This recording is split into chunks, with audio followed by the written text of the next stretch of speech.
Here is something that the EV industry doesn't advertise. When a Tesla rolls off the line in California or a BMW EV leaves Munich, the lithium inside its battery almost certainly passed through a Chinese factory. Not mined in China, but processed there. China controls roughly 65% of the world's lithium chemical processing capacity. Australia mines it, Chile pumps it, while Argentina is developing it. But the ore flows east, gets refined, and then comes back as battery grade material on China's terms at China's price. The West spent decades trying to escape energy dependency on the Middle East. However, it may have walked straight into a tighter one in Beijing. And the only realistic near-term solution to that problem is sitting 3,600 meters above sea level in a barren, lifeless salt flat in the Argentine Andes. A place literally called the Salar del Hombre Muerto, the salt flat of the dead man. The name might turn out to be more prophetic than poetic if this corridor doesn't come online fast enough to matter. Now, to understand why Argentina's lithium corridor matters right now, you need a clear picture of where the global battery supply chain actually stands. The EV market is not a future story anymore. It is a present one.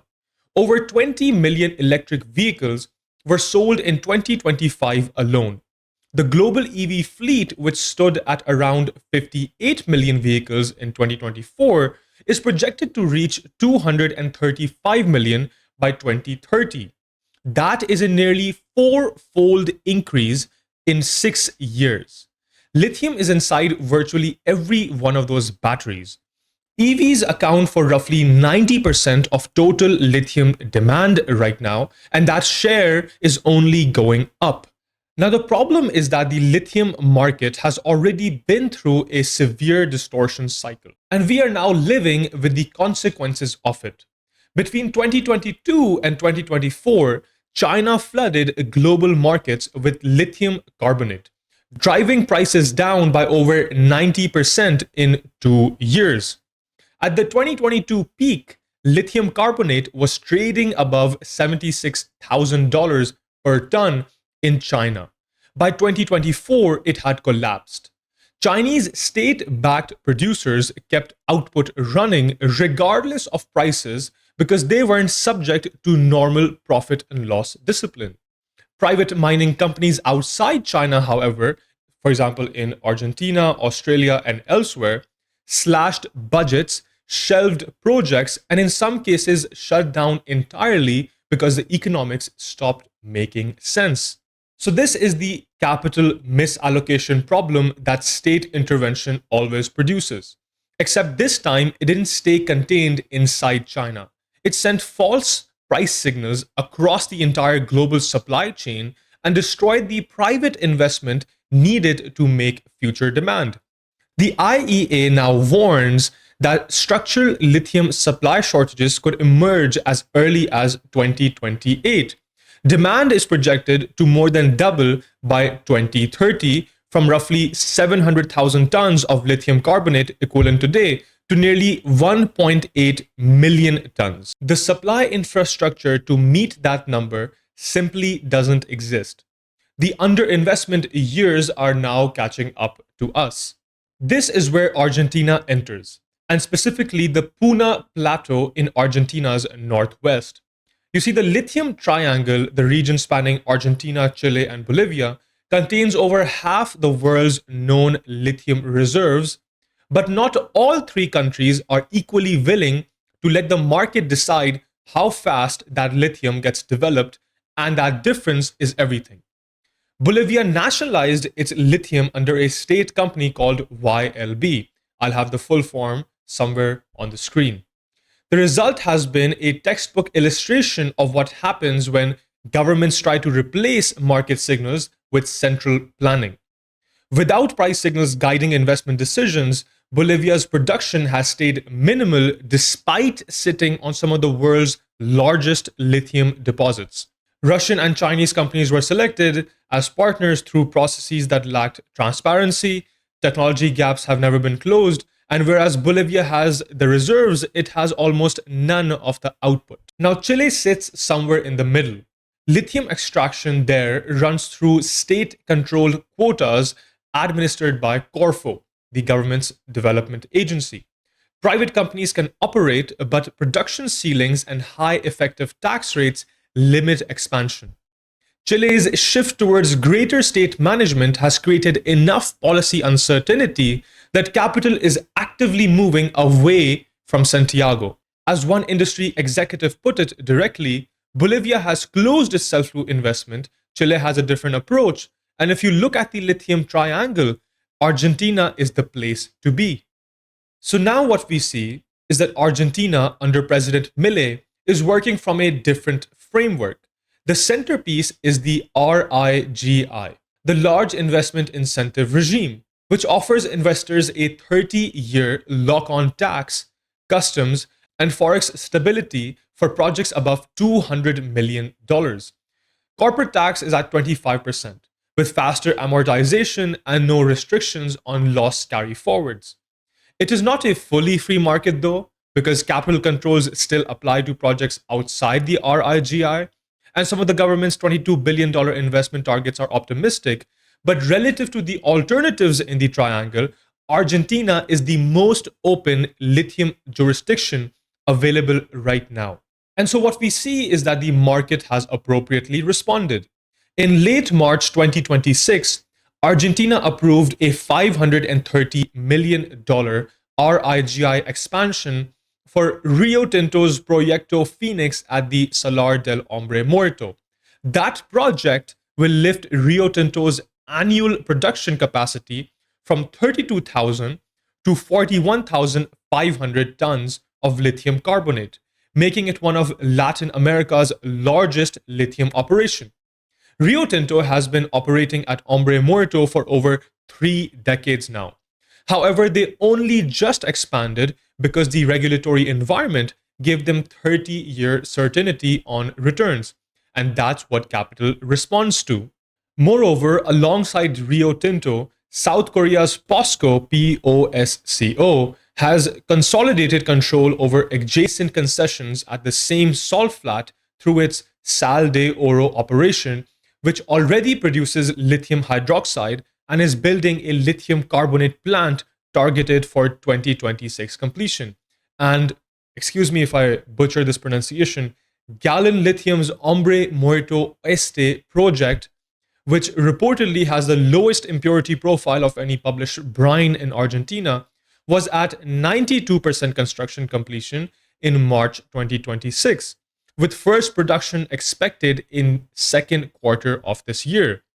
So what we see is that there are 3 major operations on the same salt flat, all coming online simultaneously. Now, the geological reason for this concentration is very straightforward.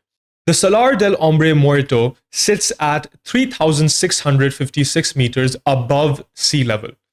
That altitude delivers exceptional solar evaporation conditions, a natural energy advantage that cuts processing costs dramatically.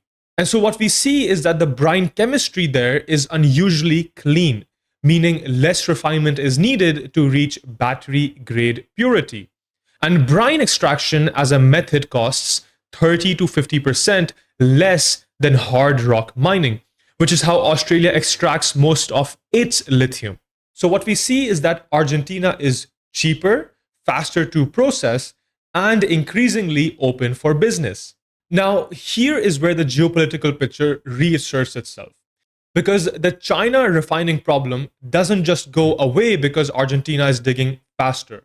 Even if Rio Tinto, POSCO, and Galan all scale up significantly, much of that material still needs to clear the refining bottleneck that sits all the way in China. The US Inflation Reduction Act and Europe's Critical Raw Materials Act are both directing investment into alternative refining capacity, but analysts are blunt that it could take a decade for those efforts to meaningfully reduce the dependency. What Argentina can do right now, however, and this is the shift that is actually happening, is move up the value chain on its own soil. The trend is moving away from exporting raw brine and towards producing finished lithium carbonate inside Argentina.